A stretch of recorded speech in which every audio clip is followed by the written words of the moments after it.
तो hello what's up, कैसे हैं आप सब। स्वागत है आप सबका इस वीडियो में जहां हम डिस्कस करेंगे सारे एमसीक्यूज जो आईसीएआई ने पूछे इस बार के MTP1 May 24 एग्जाम्स के लिए। तो मेक श्योर आप पूरी वीडियो को एंड तक देखें बिकॉज कई सारी अच्छी अच्छी प्यारी प्यारी बातें आपने इसमें सीखने वाले हैं। एंड वीडियो पे अपनी अटेंडेंस जरूर लगा दीजिएगा वीडियो को लाइक करके, ताकि ये बाकी सीए स्टूडेंट्स तक भी पहुंच सके। तो without much ado let's begin with this video. So this is your audit का MTP1, ठीक है, फॉर द May 24 एग्जाम्स। तो सबसे पहले अगर आप देखो केस सिनेरियो बेस्ड एमसीक्यूज, यानी जितने भी एमसीक्यूज हैं भले इंडिविजुअल हो या बड़ी केस स्टडी वाले हो, सारे के सारे केस सिनेरियो बेस्ड रहने वाले 30 मार्क्स के, ठीक है सर। सबसे पहले आ जाओ क्वेश्चन नंबर 1 पे। Rohita and company the CS were mainly into the statutory audit and tax audit. ये स्टैट ऑडिट और टैक्स ऑडिट का काम करते थे और अचानक एक ऑर्डर आया in writing from the central government in respect of one of their client. इनका कोई ऑडिट या टैक्स ऑडिट का कोई क्लाइंट रहेगा जिसको अब सेंट्रल गवर्नमेंट के ऑर्डर पे इन्वेस्टिगेशन कराने की जरूरत है, ठीक है सर।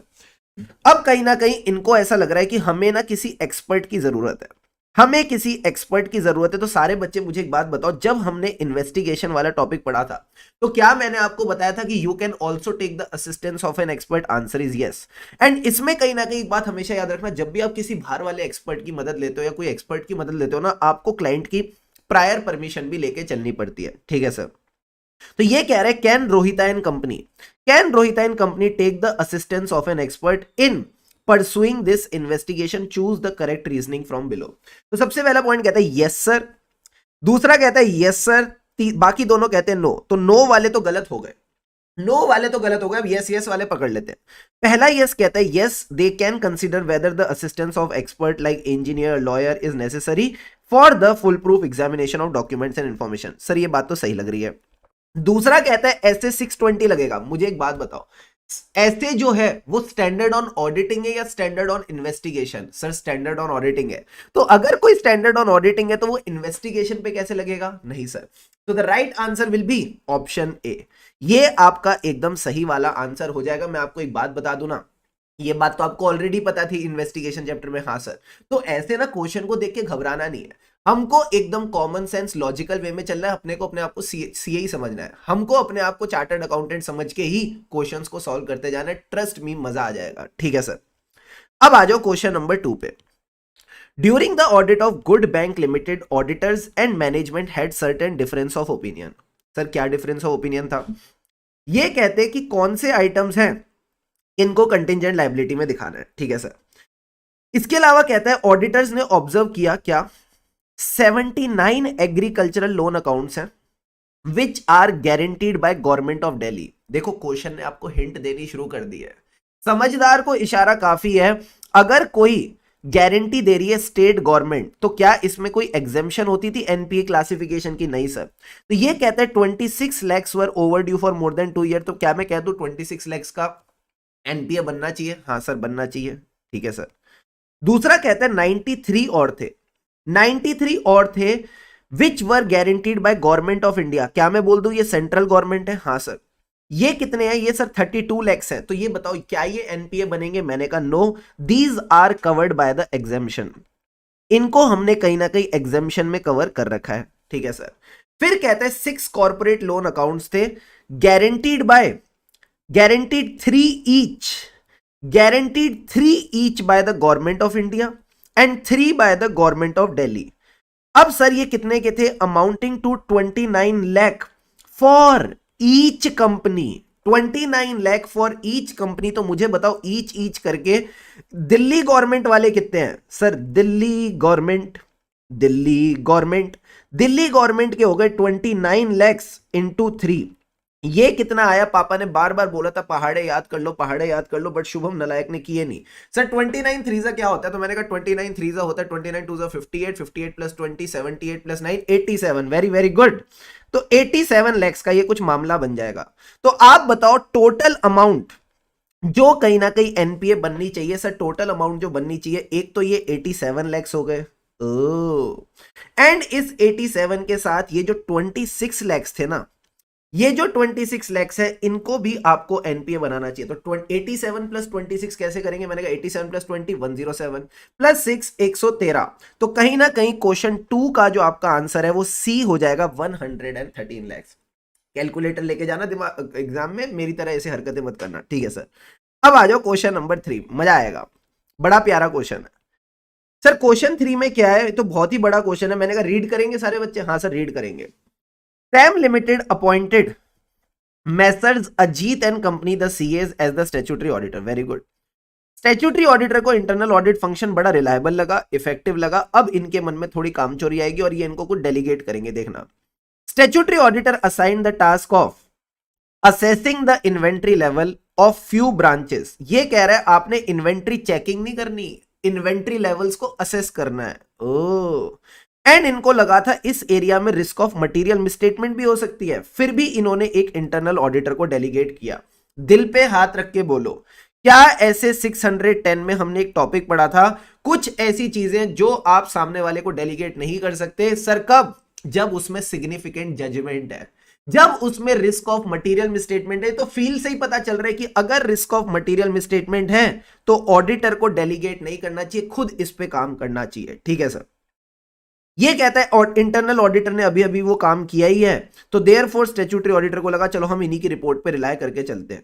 बिसाइड्स दिस, इसके अलावा देखो क्या क्या हुआ। ये कहता है कहीं ना कहीं टाइम की कमी थी, तो स्टैट्यूटरी ऑडिटर्स ने मिस्टर कृष्णा, सर ये मिस्टर कृष्णा कौन था? अरे ये मिस्टर कृष्णा कौन था sir? Mister Krishna internal auditor था, ठीक है। इसको बोला भाई हमारी हेल्प कर दे in some paper work including audit documentation. यही सुनना रह गया था, यही सुनना रह गया था। मुझे एक बात बता दो आप सारे बच्चे, ये जो ऑडिट डॉक्यूमेंटेशन होती है, क्या इसमें क्लाइंट की काफी कॉन्फिडेंशियल इंफॉर्मेशन होती है? हाँ सर। अगर मैं ये कॉन्फिडेंशियल इंफॉर्मेशन हर एरे गहरे नत्थु खैरे से शेयर करना शुरू कर दूं तो क्या कॉन्फिडेंशियलिटी की बैंड बच जाएगी? हाँ सर बच जाएगी। तो जो आपकी ऑडिट डॉक्यूमेंटेशन है ना, ये आपकी प्रॉपर्टी होती है भाई साहब। इसमें काफी इंपॉर्टेंट बातें लिखी होती है, ऐसी किसी के साथ शेयर नहीं कर सकते। एंड ऑडिट डॉक्यूमेंटेशन का काम ऑडिटर का होता है, ये काम ये किसी को डेलीगेट नहीं कर सकता। तो अगेन सर ये क्या कर रहे हैं, मतलब मुझे नहीं पता, मैं तो मतलब पानी पी लेता हूं थोड़ा सा, आप भी पियो थोड़ा थोड़ा। हद ही कर दी। Before the audit was concluded, Krishna की प्रमोशन हो गई, वाह वेरी वेरी गुड। जो हमारा इंटरनल ऑडिटर था इसकी प्रमोशन हो गई, अगली सिटी चला गया।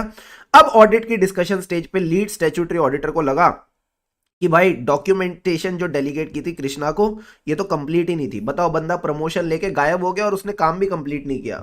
फर्दर उसको लगा जो स्टैट्यूटरी ऑडिटर है, accordingly the statutory auditor further check the inventory work जो उन्होंने डेलीगेट किया था, बट इन्वेंट्री वर्क इनको सेटिस्फैक्टरी मिला। आप बताओ इसमें क्या सही है?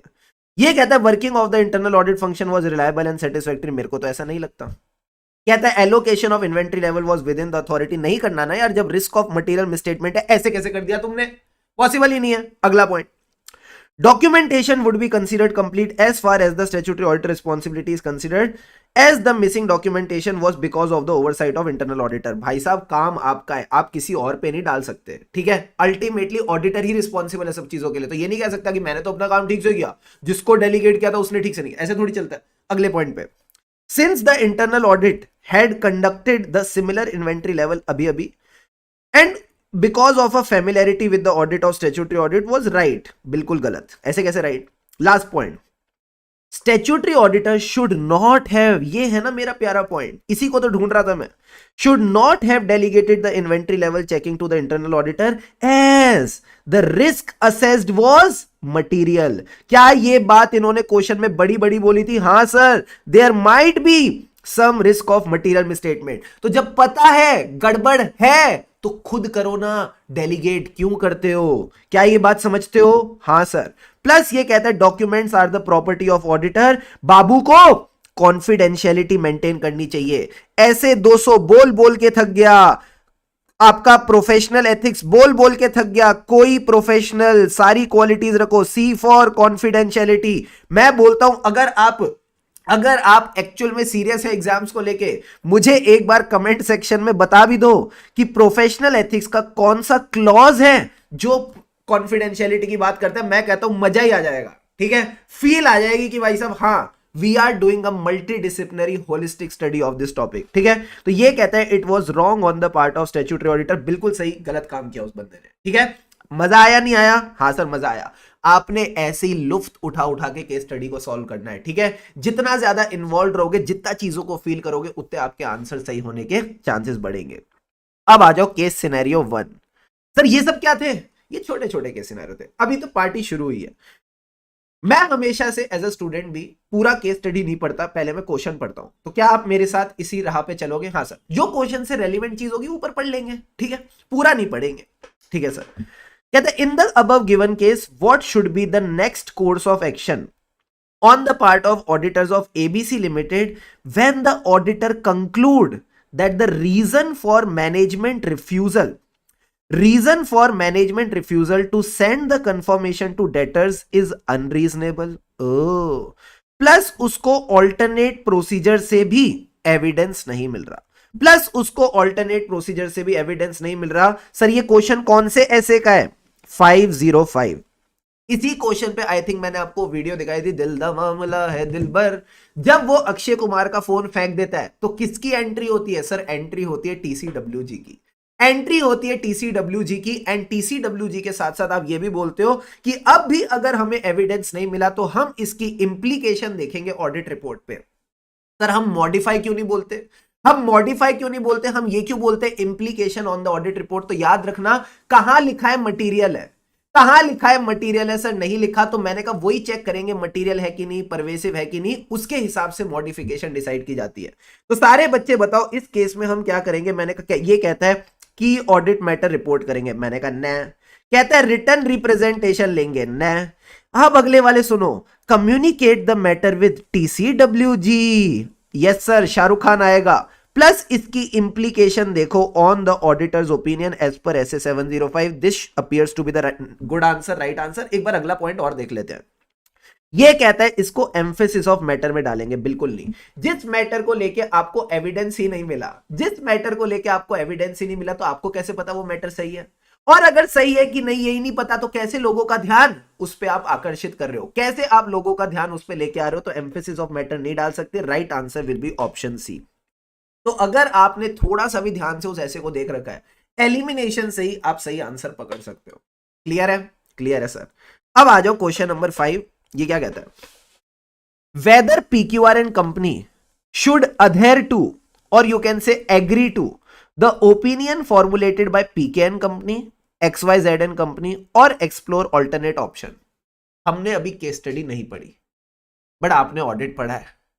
कौन से ऐसे की फील आ रही है कि एक ऑडिटर को बाकी दो ऑडिटर के ओपिनियन से एग्री करना चाहिए या नहीं? सर ऐसे 299 की फील आ रही है जॉइंट ऑडिट की। एक बार केस सिनेरियो में कंफर्म कर लेते हैं। आ जाओ, कहां लिखा है सर जॉइंट ऑडिट के बारे में? ABC limited is a public company, ठीक है, कंपनी ये सब धंधा करती है, इसका टर्नओवर है, इसके पास लोन फैसिलिटी भी है 1000 करोड़ की।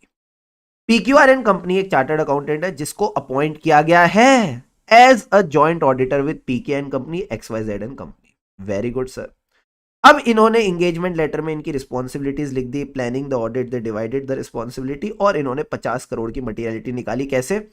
सर इन्होंने टर्नओवर को लिया एज अ बेंचमार्क पे परसेंटेज लगाई और मटेरियलिटी निकल के आई। अब देखते हैं क्या इनके अंदर थोड़ा सा कुछ मामला हुआ है। हाँ सर, ये देखो क्या कहता है। जब ओपिनियन बना रहे थे तो पीक्यूआर एंड कंपनी का डिफरेंट ओपिनियन है ऑन द वैल्यूएशन और inventory, but PK and company और XYZ एंड कंपनी का सेम ओपिनियन है, एंड अकॉर्डिंगली वो कहते हैं मेजॉरिटी इंस्टेंस के हिसाब से तुम हमारी ही बात मानो और कॉमन ऑडिट रिपोर्ट दो। हमने इसके प्रोविजन पढ़े हैं, जल्दी से बताओ क्या। जब भी ऐसा केस होता है तो क्या कुछ मेजॉरिटी विंस जैसा होता है जैसे बचपन में होता था? नहीं सर, मेजॉरिटी विंस जैसा कुछ नहीं होता। जो ऑडिटर एग्री नहीं कर रहा वो एक सेपरेट रिपोर्ट देगा, बाकी ऑडिटर सेपरेट रिपोर्ट देंगे। अब इन दोनों के जो यूजर्स हैं उनको एक दूसरे की रिपोर्ट के बारे में कैसे पता लगेगा? सर रेफरेंस देके थ्रू अदर मैटर पैरा। तो मैं ये इस पे हमने बहुत सारे क्वेश्चंस ऑलरेडी कर रखे हैं, बहुत बार डिस्कशन कर रखी है, तो आप मुझे बता दो क्या आएगा। ये कहता है मेजॉरिटी के साथ जाओ, न।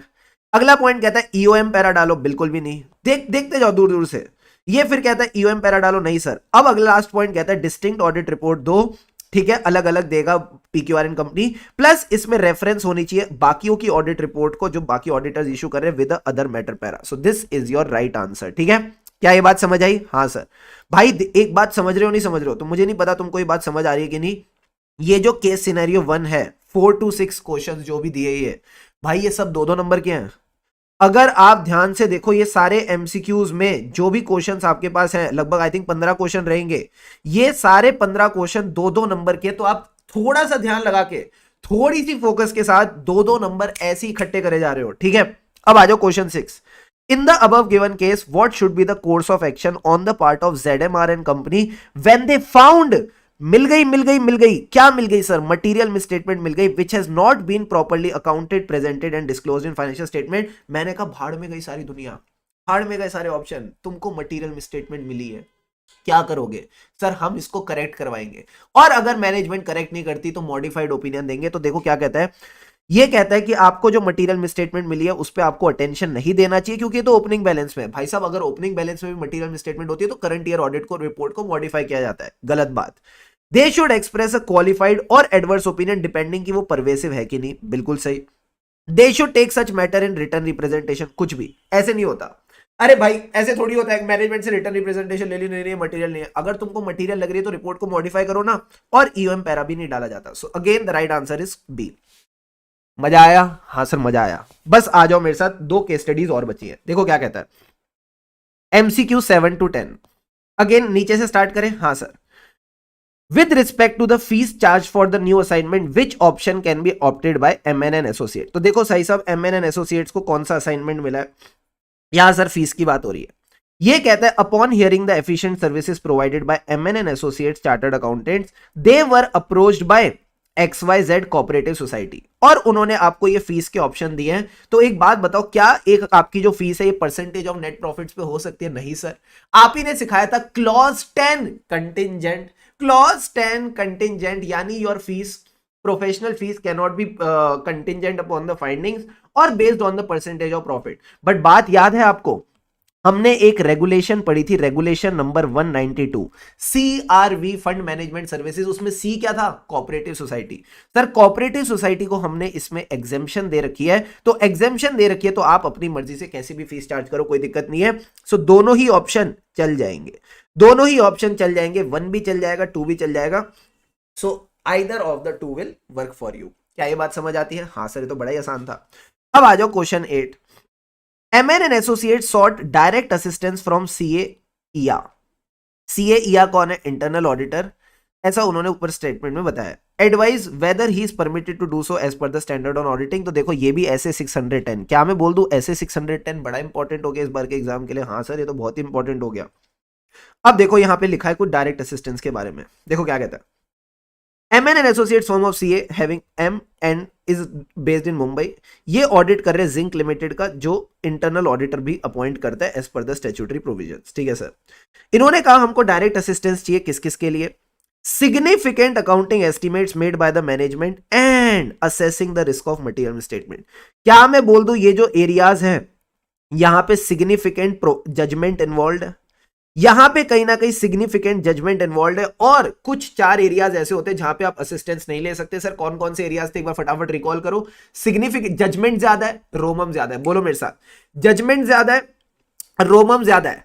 तीसरा क्या था? ऐसा काम जो इंटरनल ऑडिटर पहले ही कर चुका है और रिपोर्ट कर चुका है। एंड लास्ट पॉइंट था आपके खुद के डिसीजन, आपके खुद के डिसीजन जो आप इस ऐसे में लेते हो। तो क्योंकि यहां पे सिग्निफिकेंट अकाउंटिंग एस्टिमेट में जजमेंट ज्यादा है, assessing the risk of material misstatement में जजमेंट ज्यादा है, तो आप यहां पे उनका काम नहीं यूज कर सकते। ठीक है सर। दूसरा कहता है also seeks the direct assistance in assembling the information necessary to resolve the exceptions in the confirmation response with respect to external confirmation request and evaluation of the results of external confirmation procedure। Sir एक बात बताओ, information को assess करना है या assemble करना है? Sir assemble करना है। क्या असेंबल करने का काम काफी क्लरिकल नेचर का नहीं होता, एडमिनिस्ट्रेटिव नेचर का नहीं होता? हाँ सर एडमिनिस्ट्रेटिव नेचर का होता है। तो अगर मैं सपोज किसी बीकॉम पास को भी बोलूं कि भाई ये सारी इंफॉर्मेशन है, इसको इकट्ठा करके एक फाइल में डाल दे, क्या इसमें कोई जजमेंट इन्वॉल्व है? नहीं सर। क्या इसमें ज्यादा दिमाग लगाना है? नहीं सर। तो असेंबल करने में कोई दिक्कत नहीं है, असेंबल कर लेगा, कोई दिक्कत ही नहीं है। ठीक है, काम मेरा है ना, उसके बाद मेरे को क्या करना है उस इंफॉर्मेशन का, तो असेंबली वाला काम आप करवा सकते हो। तो अब देखो कैसे आंसर देना है। CA cannot assist the MN and Associates in assembly of information, गलत बात। ऐसे कैसे नहीं कर सकता? कर सकता है भाई, कोई भी कर सकता है। MN and Associates cannot ask CA EA for direct assistance in significant accounting estimate and risk of material statement. बिल्कुल सही बात है, नहीं कर सकते. But he may assist in assembling the information. Answer is yes. तो B मेरे को अभी तक ठीक लग रहा है, बाकी C और D भी पढ़ लेते हैं. MN and Associates cannot ask CA EA for direct assistance regarding significant accounting estimate, risk of material statement and assembling. नहीं भाई, assembling के लिए कर सकते हैं. मैं बोल बोल के थक गए, मान ही नहीं रहे. Last point is MN and Associates can ask EA for accounting estimate के लिए नहीं. So right answer will be option number B. Sir आप ऐसा क्यों करते हो कि आप बाकी ऑप्शंस भी देख लेते हो? भाई अपने ऊपर कॉन्फिडेंस रखना, ओवर कॉन्फिडेंस नहीं. ठीक है, हमेशा अपने ऊपर कॉन्फिडेंस रखना, ओवर कॉन्फिडेंस नहीं. क्या पता इससे बेटर कोई ऑप्शन मिल जाता. ठीक है, तो हमेशा थोड़ा सावधानी से काम करना है, बिकॉज सावधानी हटी दुर्घटना घटी. बचपन से पेरेंट्स ने सिखाया है. ठीक है सर, अब आ जाओ question 9.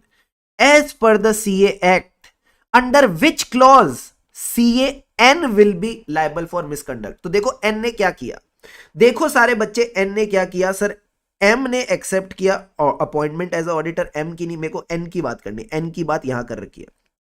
N provides management consultancy and other services. क्या ये दे सकता है? हाँ. सेक्शन 2 सबसेक्शन 2 क्लॉज 4 में हमने सीखी थी ढेर सारी मैनेजमेंट कंसल्टेंसी सर्विस जो एक CA इन प्रैक्टिस दे सकता है. इसको best speaker of the year award मिला. प्लस इसने इसकी फ्रेम्ड फोटोग्राफ इसने अपनी वेबसाइट पे डाल दी. सारे बच्चे बताओ वेबसाइट वाली बातें हमने कहां सीखी थी सर? स से 6, स से सॉलिसिट. तो जो आपका क्लॉज 611 है वहां हमने वेबसाइट की बातें सीखी थी और वहां लिखा था आप पासपोर्ट साइज फोटोग्राफ डाल सकते हो. आप कहीं ना कहीं पासपोर्ट साइज फोटोग्राफ डाल सकते हो, फ्रेम्ड फोटोग्राफ नहीं डाल सकते. So will N be guilty? Answer is yes sir, N guilty हो जाएगा. Clause 6 part 1 of first schedule to chartered accountant act 1949. Sir M के साथ क्या दिक्कत है?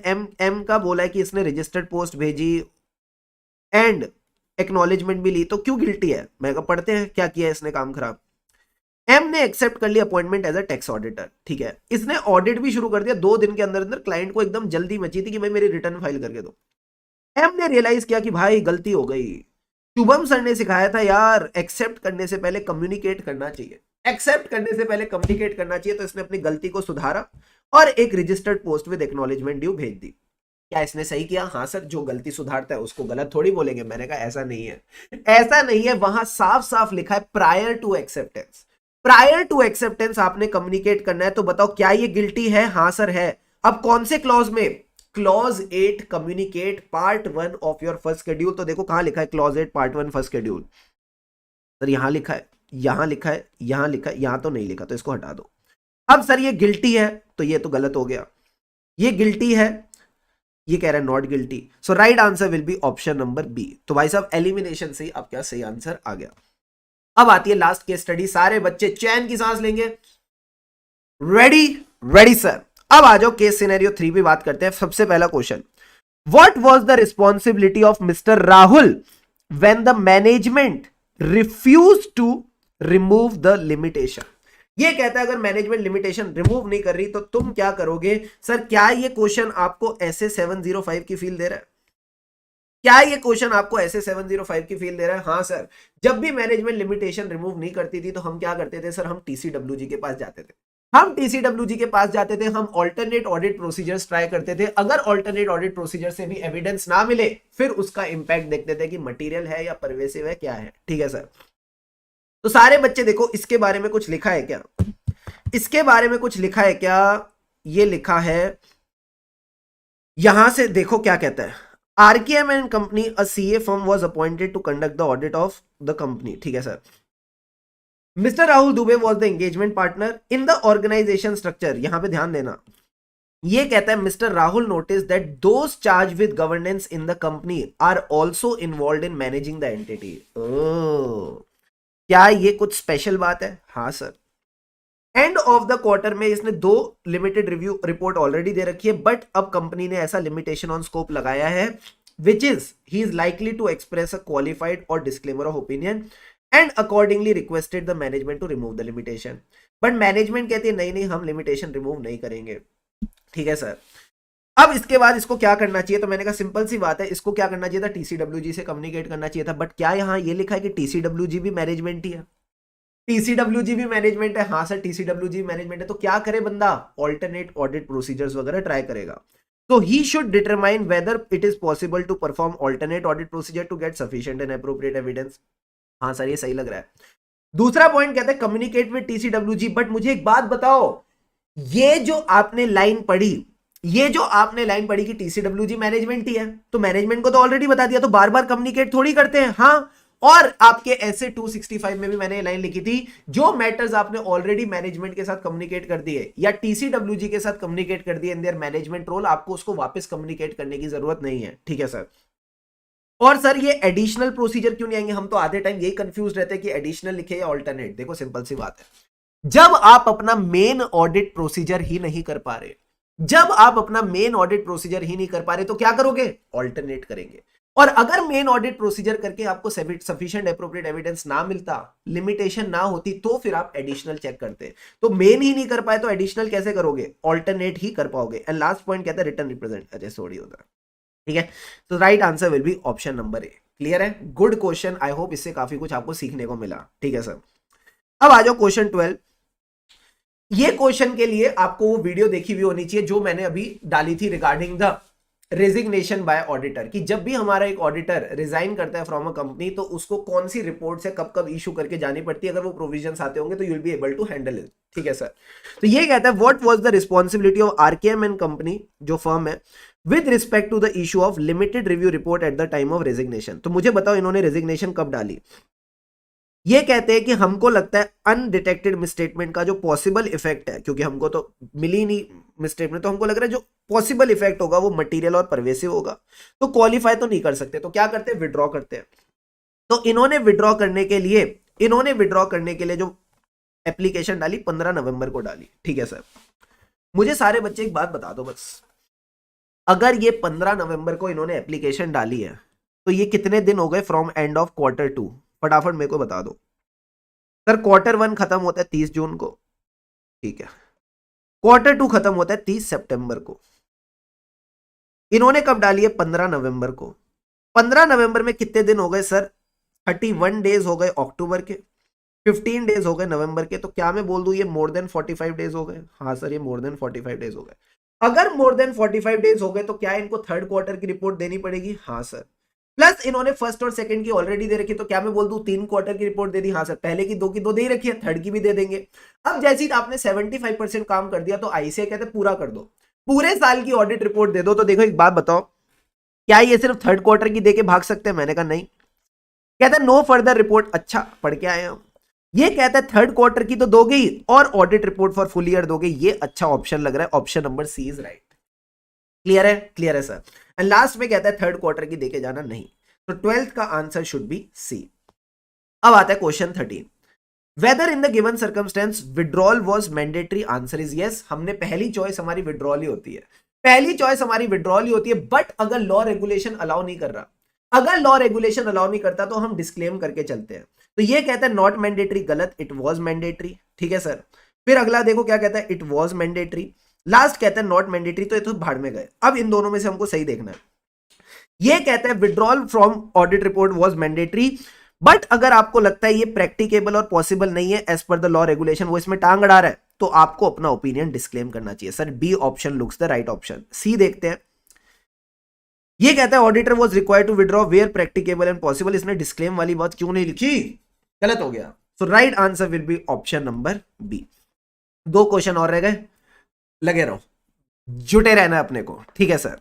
अब आता है question 14, assuming Sun Chemicals Limited is a unlisted company. मैंने कहा ठीक है, तो whether the reason for resignation was proper और नॉट।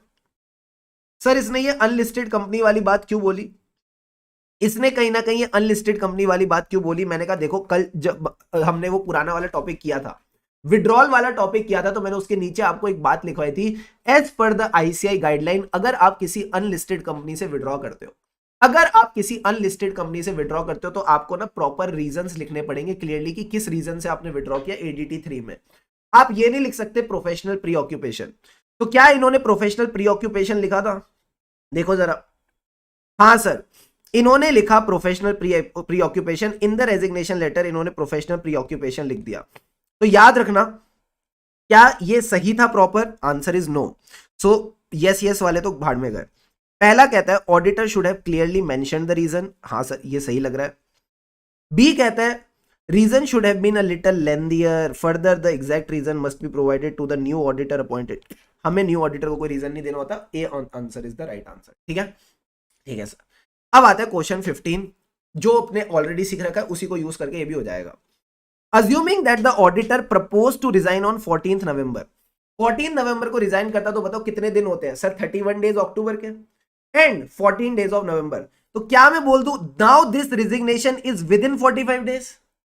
क्या मैं बोल दूं now this resignation is with in 45 days? Answer is yes. तो जब आप विद इन 45 डेज करते हो तो आपको बस उसी क्वार्टर की देनी होती है, नेक्स्ट क्वार्टर की नहीं। तो अब ना तो इसको थर्ड की देनी है ना इसको पूरे साल की देनी है। एंड ये कहता है इसने लिमिटेड रिव्यू रिपोर्ट जो थी वो सेकेंड क्वार्टर की नहीं दी थी, तो बस अब इसको सेकेंड क्वार्टर की देनी है और कुछ देने की जरूरत नहीं है। तो पहला ऑप्शन कहता है limited review report for second and third quarter issued, ना सिर्फ सेकेंड। अगला कहता है कम्युनिकेट द टीसीडब्ल्यूजी, उसको बताओ क्या क्या मिसस्टेटमेंट तुमको गलतियां मिली जिस वजह से मॉडिफिकेशन ऑफ ओपिनियन होता। And limited review report for second quarter should be issued, ये सर सही है। सी कहता है देने की जरूरत ही नहीं, ऐसे कैसे नहीं देने की जरूरत है। एंड लास्ट वाला क्या कहता है communicate with TCWG the possible effect on the financial statement material and pervasive, so qualification would be inadequate and limited review report for second quarter was required to be issued। हमको बस TCWG को ये बताना पड़ता है कि कौन से ऐसे मैटर्स थे जिनकी वजह से मिसस्टेटमेंट आइडेंटिफाई हुई, तो बस इतनी सी बात लिखनी होती, ये सब नहीं लिखना होता कि ये सब would be material and pervasive. अगर आप लाइन पढ़ोगे तो 705 में यही लाइन दे रखी है। So right answer will be option number B. देखो डी कितने खराब लोग हैं, कितने खराब लोग हैं, यहां पे भी सेकंड क्वार्टर लिख के कंफ्यूज करने की तो पूरी कोशिश करी है और पढ़ने में ये भी बड़ा अच्छा लग रहा है, बट ये बात होती नहीं है, ये बात होती नहीं है। तो भाई जितना हो सके ना थोड़ा ध्यान से पढ़ना चीजों को, क्योंकि वहां पे जब आप ऐसे 705 पढ़ते हो और उसमें विड्रॉल के नीचे ये लाइन साफ साफ लिख रखी है कि आपने टीसीडब्ल्यूजी को क्या बताना है, misstatements identified during audit which would have given rise to modification, जिस वजह से मॉडिफाई हम अपना ओपिनियन कर रहे थे, उन मिसस्टेटमेंट्स के बारे में बस आपको टीसीडब्ल्यूजी को बताना पड़ता है कि मैनेजमेंट ने क्या गलतियां कर रखी है। ठीक है, ठीक है सर। तो लगभग आधा घंटा ले लिया मैंने आपका, बट आई होप कई सारी नॉलेज आपको मिली हो and this session was useful for you. आगे आपको और भी कौन से सेशंस वगैरह चाहिए please do let me know in the comment section. And अगर ये सेशन देख के मजा आया जरूर मुझे अपना फीडबैक कमेंट सेक्शन में बताना। So thanks a lot for watching this video. यूं ही खुशी खुशी मन लगाकर पढ़ते रहें, खुशी से पढ़ेंगे तभी आगे बढ़ेंगे। लगे रहो मित्रों।